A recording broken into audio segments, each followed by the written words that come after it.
Although we transition out of February, I'd like to remind y'all that we're celebrating Black history every day, especially Black women during Women's History Month.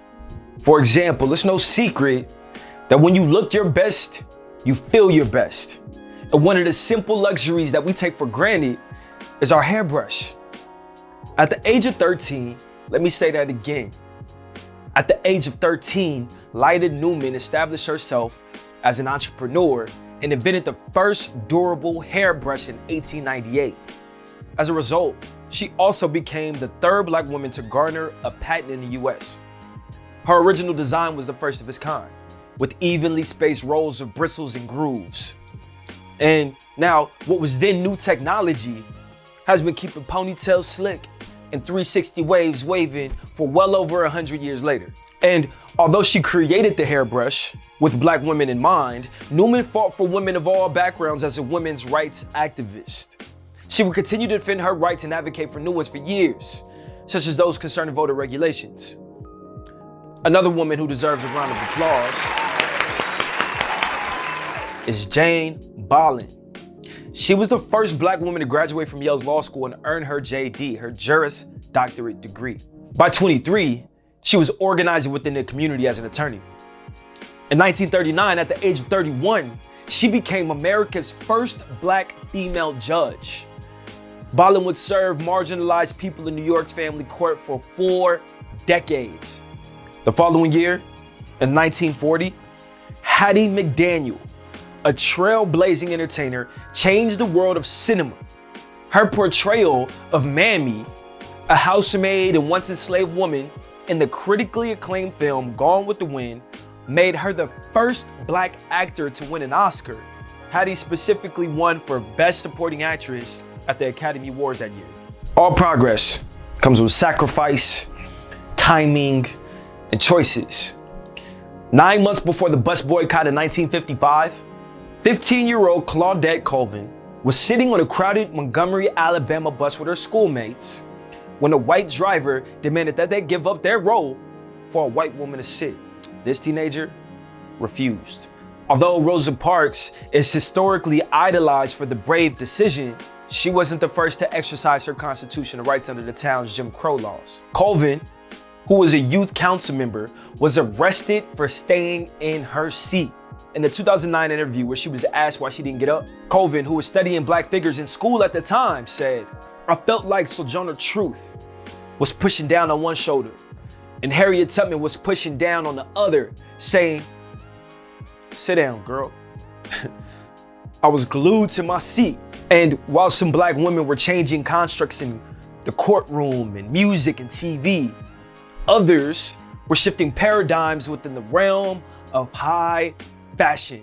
Donyelle Luna took the fashion world by storm as the first Black supermodel. In 1965, Luna graced her first cover for Harper's Bazaar. The magazine featured an illustrated version of her, and yet still caused a bit of an uproar in the southern states. Nevertheless, Luna became the first Black person to grace the cover of the then 98-year-old magazine. Soon after, she captivated the audiences of European runways and magazines, making her a global sensation. By 1966, Luna was world renowned, and Time magazine called it the Year of Luna.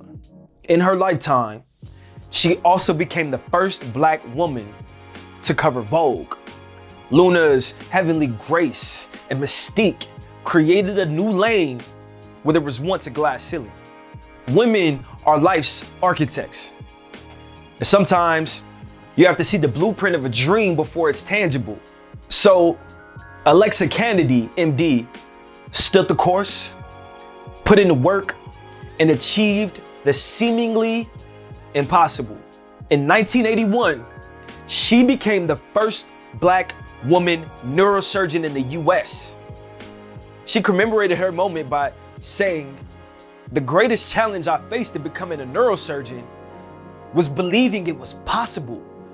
The doctor graduated from the College of Medicine cum laude at the University of Michigan. A pioneer in her field, the neurosurgeon treated thousands of pediatric patients over 20 years, most of whom were under 10 years old. Her emphasis on serving the underprivileged with quality healthcare, reiterates that no one who begins with less is undeserving. Each realization of science is a step toward the next.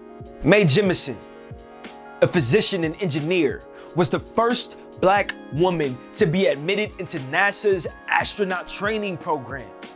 In turn, she evolved to undiscovered heights as the first Black woman astronaut to enter space. In 1992, Jemison soared and orbited the Earth aboard the Endeavour.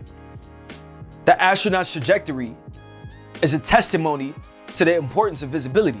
She watched the television Apollo airings in her youth, but was frustrated because there were no women explorers. Seeking inspiration, Jemison turned on the TV show Star Trek. Nichelle Nichols, a Black actress, played her favorite character, Lieutenant Uhura, who fueled Jemison's desire to exist among the stars. Following the astronaut's return landing, she quoted an African proverb, "No one shows a child the sky." Now her life ensures that we all see beyond it. This Women's History Month, REVOLT thanks all these Black women innovators for their extraordinary legacies, as well as every woman who's watching, who's on a mission to define her own. This is Jason.